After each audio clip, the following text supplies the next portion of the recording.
Ça commence toujours comme ça, dit-il. On annonce qu'il y a sureffectif et après, on sait comment ça finit. Les paroles sont amères, beaucoup n'ont pas dormi cette nuit.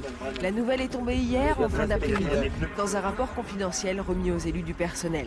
Derrière chaque ligne, tous découvrent de bonnes raisons de s'inquiéter. Le marché du téléphone a beau être porteur, les commandes d'Alcatel augmentées, le groupe CIT annonce un déficit de 500 millions de francs pour 1996.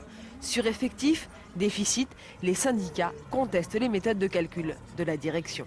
La direction a délibérément axé nos fabrications vers des produits en fin de vie pour aujourd'hui trouver l'argument nos produits sont en fin de vie, donc l'activité doit disparaître. C'est clair. Alors que dans le monde, il y a cette activité, ces produits se fabriquent. Dans d'autres des pays comme en Malaisie, en Inde, il y a des produits que nous avons fabriqués ici qui sont fabriqués aujourd'hui.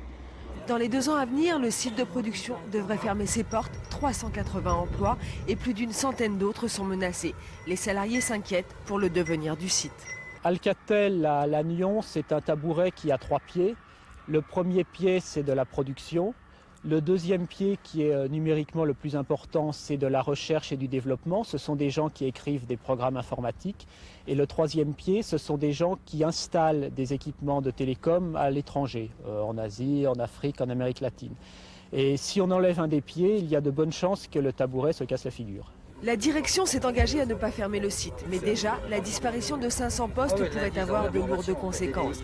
Les entreprises sous-traitantes et l'ensemble du tissu économique local seront touchés dans les prochains jours. Les syndicats vont donc appeler non seulement les salariés, mais aussi l'ensemble des Trégorois à se mobiliser avant le comité central d'entreprise du 5 novembre.